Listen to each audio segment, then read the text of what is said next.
Hey everybody, this is Jimmy Warren, and I've partnered with the Arkansas Times to present ArkanTalk. It's not every day that you get to talk to a real life scientist, but today we're talking to Dr. Chris Jones from the Innovation Hub.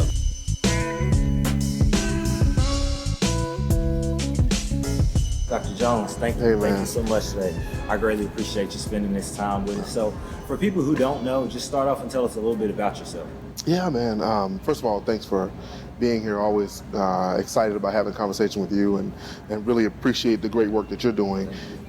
So I'm born and raised in Pine Bluff, great family, siblings, and one of the things that my family, from my grandparents, my great-grandparents, my aunts and uncles really pushed was education. Yep. So I got a lot of exposure to education and a lot of love. And with all of that, that fueled my excitement and interest in science and engineering. Right. Because it was really about exploring new things. And I think the great part about growing up, it's funny because I think growing up in Arkansas is really the ideal place to grow up and become an engineer. Because as a kid, I got to explore. Get on the dirt bike and ride for hours. Yeah. Well, that's back when the parents said, "Don't come home to the street lights, come back out." Yeah. I got to explore a lot, and that fueled my interest in science and engineering, particularly being outside and taking things apart and fighting grasshoppers and eating honeysuckle and you name it, right? Yep. That's me. And then I left here to my dream when I left was to get a PhD. Okay. Took a little longer than I thought, but I did it and came back. Did it. Absolutely. So Pine Bluff, Yeah. Jefferson County. Yep. Before we talk about MIT, before we talk about NASA, Morehouse, man. Yeah, man. Tell us a little bit about your HBU experience at Morehouse. Yeah, so Morehouse was transformational.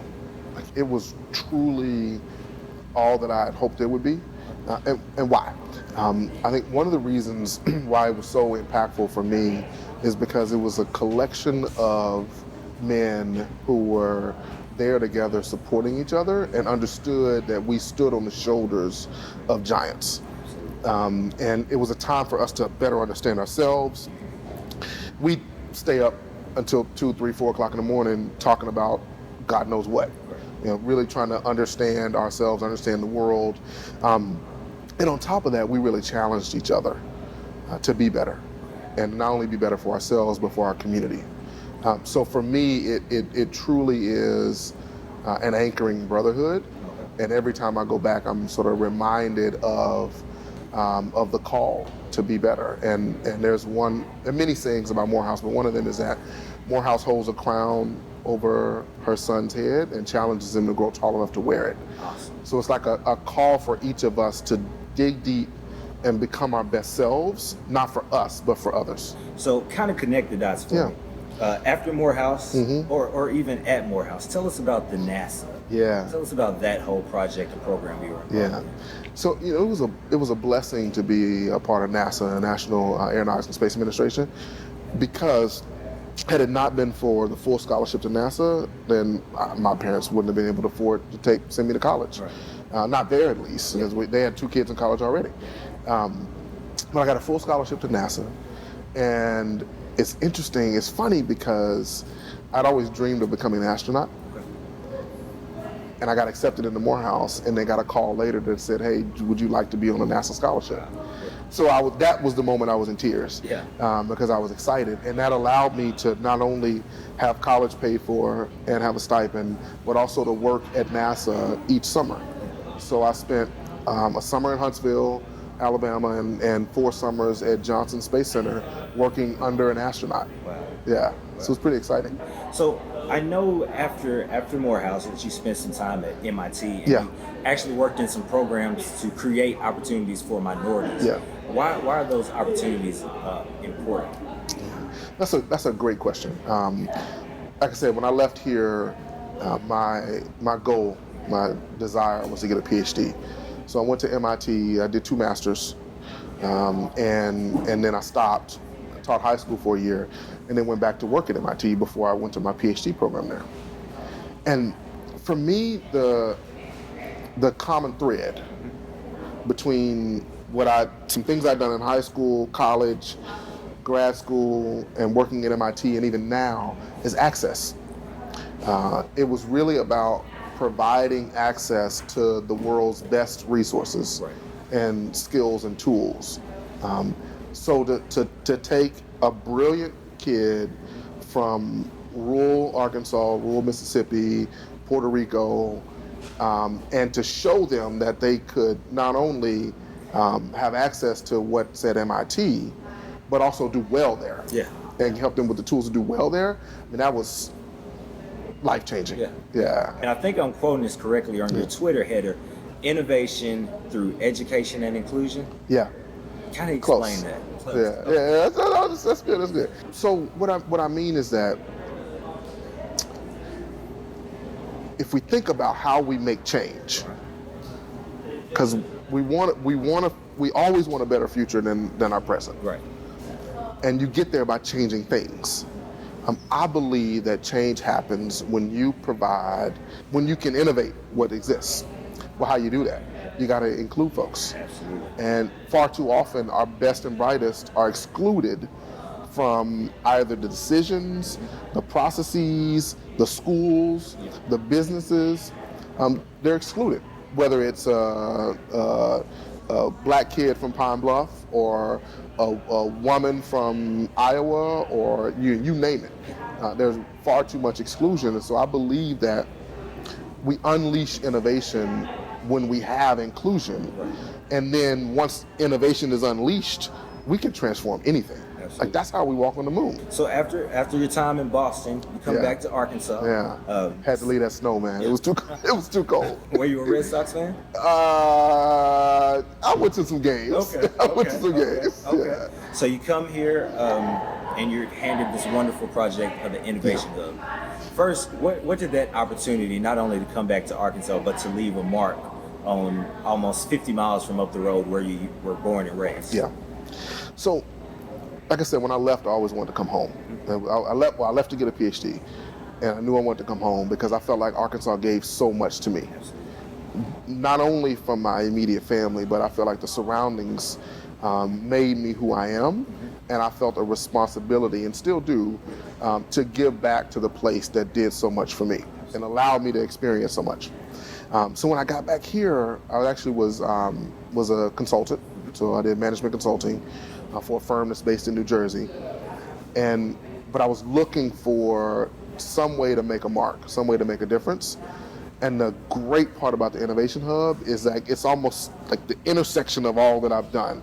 I've started businesses, I've been in education, I'm an engineer by training. So to be right there at the center of all of that at the Innovation Hub, and that's really the result of the vision of a small handful of folks, folks like Warwick, Saban, Joel Gordon, John Godin, and many others. Like, they had the vision to bring all this together under one roof. And I think what really truly resonated was, I go back to access. Their fundamentally, their vision was about, how do we provide access to Arkansans so that they could be skilled artisans and so that they can be disciplined entrepreneurs. And that's what I love about this place, and that's what we do. Right. So, I have daughters. You have daughters. I had 3 daughters, man. What is it like to be the daughter of a scientist? How do y'all's interactions go at home? Are you making rockets? Are you doing different squares and things? What are you doing? That's funny. That's a good question. So my wife's a scientist too. She's a biologist who's now an ER doc, emergency room doc. I think, one, I don't think there's anything special about our household. And why do I say that? Meaning, it's not something that anybody, it is something that anyone can do. And we try to challenge our girls and treat them like they have a brain on their shoulders. So we'll ask them tough questions. We'll get them to think more deeply about what they're doing, no matter what it is. Now, I will say, for my daughter's sleepover on her 8th birthday, it was NASA themed, and my wife cracks up about this. But we did tie dye that night. But then next morning, I got up and I gave them a physics lesson with the whiteboard and everything. Oh man! But then we made rockets. Okay. and they blasted their rockets off, and they absolutely loved it because, again, I go back to access. We think that kids are too young to learn quantum physics. We think that girls are not able to understand math, and that is fundamentally not true.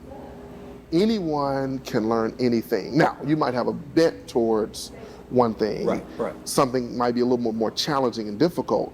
So if there's something that's different about how we approach our girls, we try to instill in them that education is critically important, and I don't think that's different. But the different part comes in that it may be hard, but that shouldn't stop you. Right. Absolutely. Don't let it stop you. Absolutely. And keep driving, keep pushing, keep learning, because on the other side of that difficulty and that challenge is definitely excitement. You talk a lot about education. How are you staying educated? What are you reading? What are you listening to? Honestly, what matters most, and I'll tell you some books in a second, but what matters most is engaging with folks. Okay. Really smart, thoughtful people like you. And I mean that. I mean, because everyone has something that I can learn. Right. You have a set of experiences that I don't have. Right. I can learn from that. Absolutely. You have a knowledge base that I don't have. I can learn from that. So no matter where I am, no matter what room I'm in, I'm always trying to figure out what can I learn from you. Gotcha. That's what drives education for me at this point in my life. Last question. Yeah, so man. we've got Morehouse, NASA, fatherhood, engineering. But what do you say if you had to just list something? What do you want the Chris Jones legacy to be? Wow, that's a good question. I think if I were to try to sum it up, I would want to first have realized the potential that God placed in me. Absolutely. I think there's a reason He created me. I think there's a reason I'm here on this earth. I think I'm here to have an impact. And I think my role and responsibility is to realize that. Two, I want my legacy to be that I love my wife and my girls deeply. Absolutely. And was an example of what not only fatherhood, but what husbandhood should be like. Right. My wife's my best friend. We have a blast together. She's brilliant. I learn from her all the time. And we try to be an example for our girls. And then I think the other is that that it was clear that not only was I able to help someone, but that they understood that I never got too big to not be helped by them and learn from them. I think far too often folks, you get a degree from Morehouse or MIT and you think you're better than somebody else. And that ain't the case. I can learn and be helped by everyone. And I think there's a quote by King that talks about us being caught in an inescapable network of mutuality. Basically, what he's saying is that we have a linked destiny. We're all tied. So when you're doing well, I'm doing well. When you're in pain, I'm in pain. And I would want my legacy to be one of like a connectedness. That it was clear that I felt connected to others. And when they were in pain, I wanted to do something about it. And when they were rejoicing and celebrating, I was doing the same. Yeah. Thank you. That's very powerful words. I appreciate it. Thank you so much, Appreciate Dr. it, man. Jones. Thank you. Again, this was Dr. Chris Jones of the Innovation Hub. Come check them out. Yes. You can visit them on Facebook, Twitter, anywhere that you can find them. We'll be sure to post those links as well. And we'll see you guys next week. Thank you.